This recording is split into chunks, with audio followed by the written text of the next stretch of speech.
one and all, welcome to this edition of Kitz Corner. So, is there another plan of a lockdown in the midst? Apparently that's what they're proposing, as we're trying to end ourselves from the roller coaster nightmare of COVID-19, trying to dispatch what's left of society and try to get back to some sort of normalcy. There might be another reason cooking in the works to bring us back to another standstill, to another lockdown situation that is shown and scientifically proven to have more damaging effects on society than good. And that leads us to one of the, trusted institutions of the global empire, which is the World Economic Forum, and their notorious leader, Klaus Schwab, to have articles like this saying how COVID-19, here, let me make a big screen, how COVID-19 might help us win the fight against climate change. So apparently, according to the lovely, globalist investment bankers, monopolists, capitalists, the greedy billionaires that have centralized control over general society of this planet, have now decided that, hey, maybe there's a benefit from everybody locking down and authoritarian reign to help us benefit in the effects of climate change. And that is what they're proposing.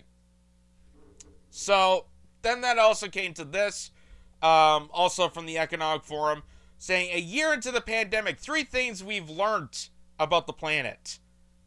So, they're trying to direct what happened during the lockdown when people stayed home. There wasn't much car travel, there wasn't much people going outside and going around, and there wasn't much travel time and so on. And they're trying to direct that to saying, hey, that could be beneficial to climate change in their quest of using that as an authoritarian tool. Now, let it be known that I am for sustainability.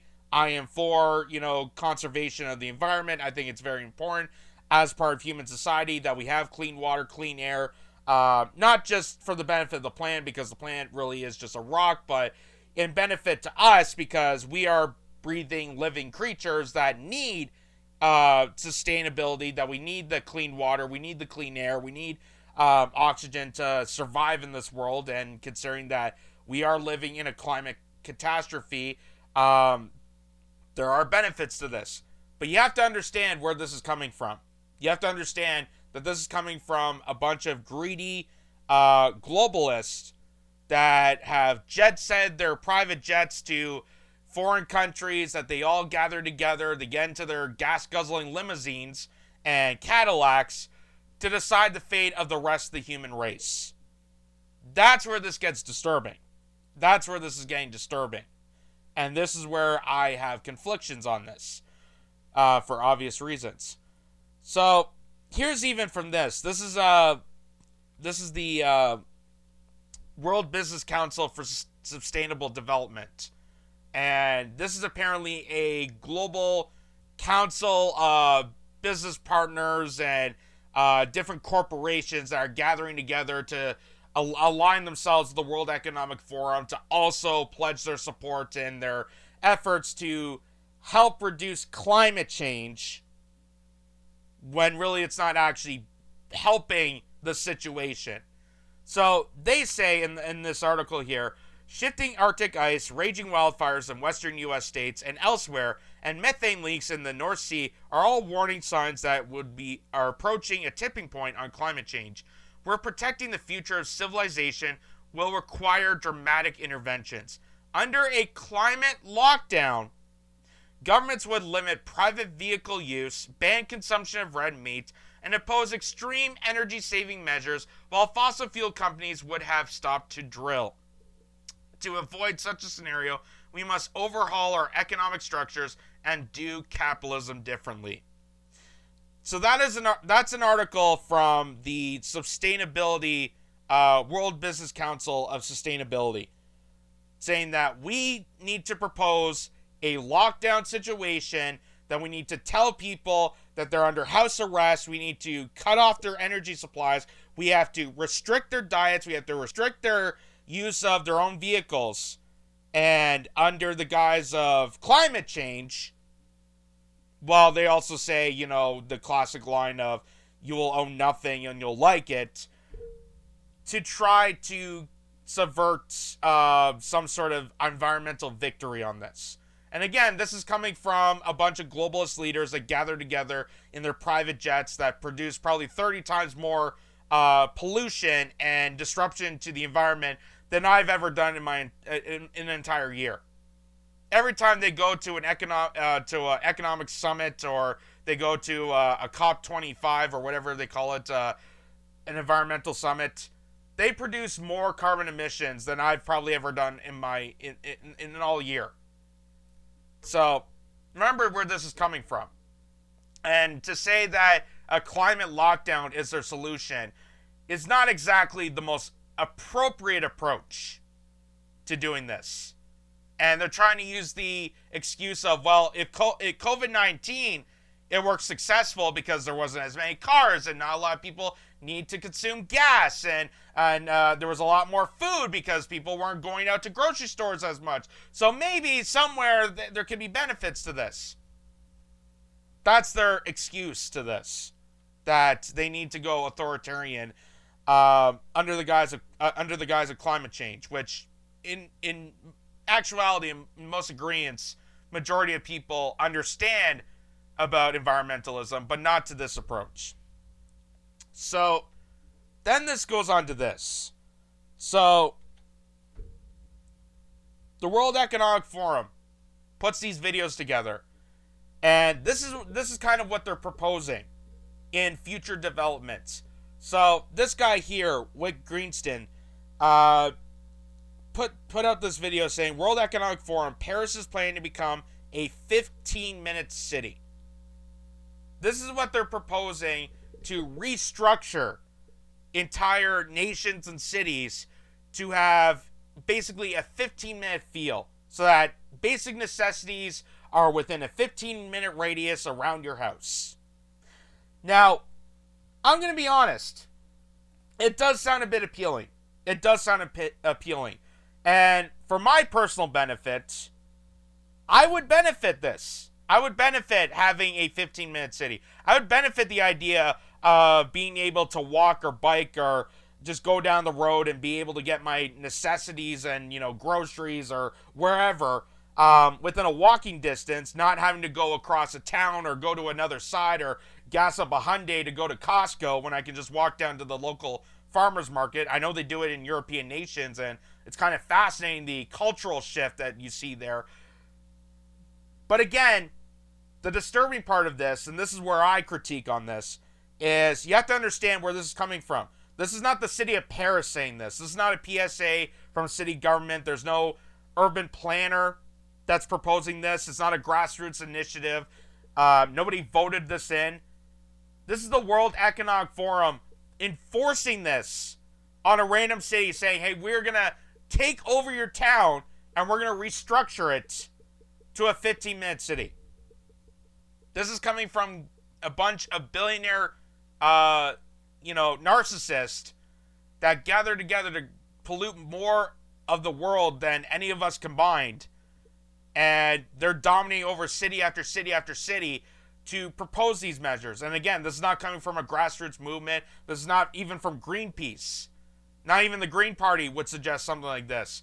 But the World Economic Forum is just enforcing this. This is where this becomes dangerous. And they're trying to paint this under the guise of, this is going to help the planet. This is going to help the environmental factor of this. And they're trying to paint this picture as some sort of, great idea, which at hindsight, it seems feasible. Like I said, personally, I could benefit from a 15-minute city. I love to be able to walk to certain neighborhoods and just not having to deal with that much travel.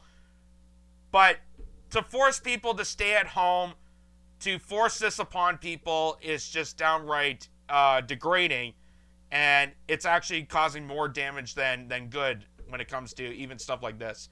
And notice how anytime there is talk about climate change from the World Economic Forum or a bunch of global leaders, or you get like Justin Trudeau or Joe Biden, any sort of government remnants, notice how they don't mention a few things that would actually be more beneficial in helping the climate crisis.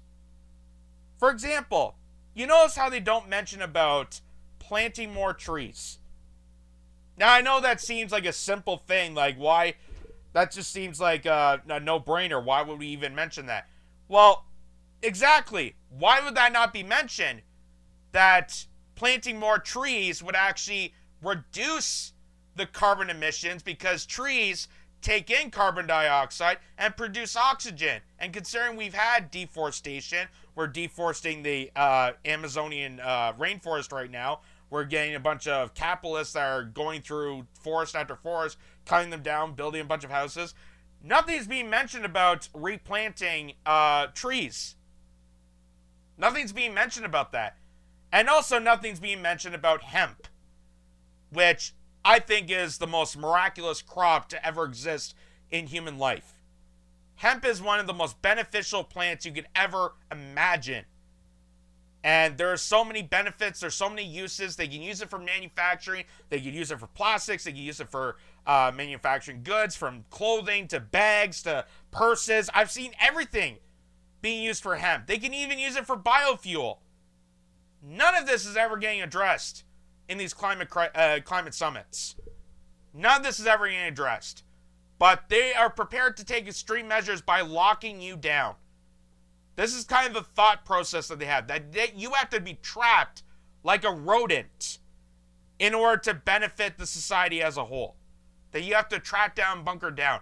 This is the same thought process of, hey, if we just kill all the homeless people, there wouldn't be a homeless crisis.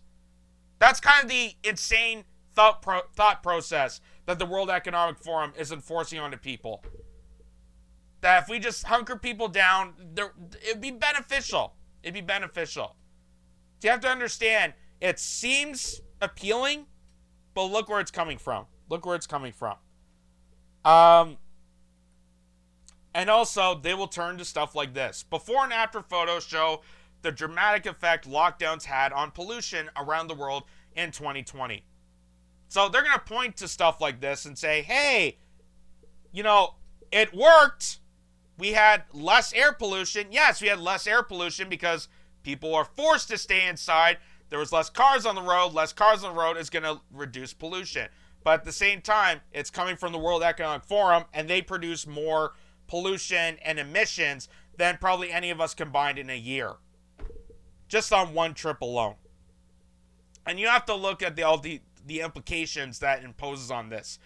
Who's really benefiting from the lockdowns? Well, for starters, and we've seen the evidence up close and on hand, companies like Amazon, companies like Microsoft and Apple and PlayStation and Sony and Netflix and Disney Plus, all these corporations benefit hugely from people stuck at home with nothing to do, and they have to resort to whatever they have in their homes, whether it be technology, doing Zoom calls, going on and binging Netflix. So all these mega corporations benefit hugely from lockdowns. So of course, they're going to be on board with more lockdowns because it would force people to consume their product. It would force people to shop more on Amazon, get their deliveries, than going to a store. And that mom and pop stores and restaurants and small businesses were forced to shut down and get financially screwed, have their livelihoods destroyed, while Amazon profiteered from it. They profiteered from people staying at home because they had no choice. They had to deliver. They had to order things through the internet because they weren't allowed to go through stores. And now they're trying to do this again on the behest of climate change.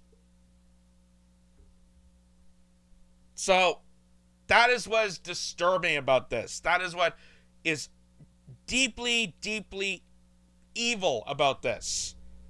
That even with good intentions of, helping the planet and getting sustainability, which I'm all for 100%. I believe in sustainability. I believe in, we need to not force people, but I think we need to suggest different methods on how we could survive further on by, suggesting about hemp creation, manufacturing with hemp, how we can, divert ourselves from fossil fuels and go into more sustainable energy investments, how we need to innovate our energy infrastructure, and how that's important right now because all the car manufacturers are now going electric.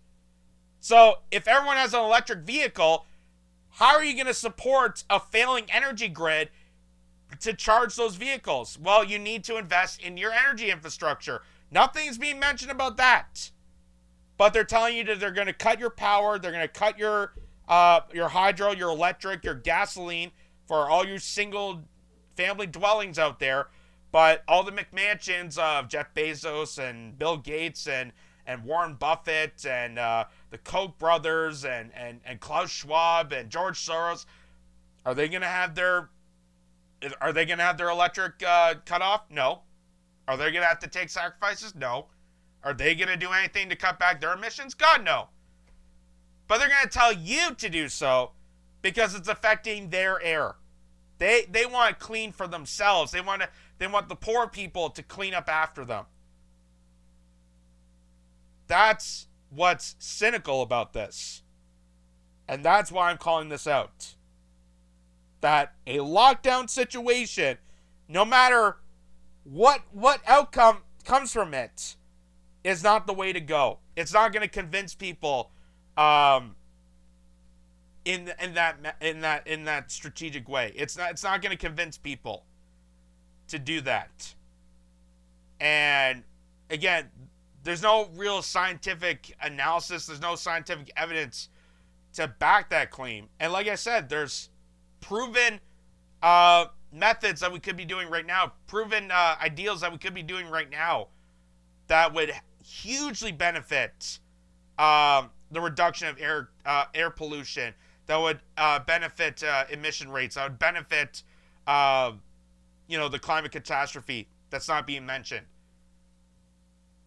And the fact this is coming from global leaders, not from Greenpeace, not from a grassroots organization. This is not even from Extinction Rebellion, which I'm now figuring out is bought by oil executives.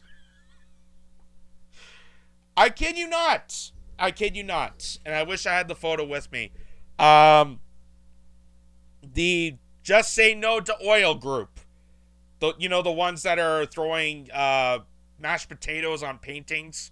The ones that are throwing food and messing up museums. I don't know what that all is about. But those people that are doing that are being funded by oil tycoons.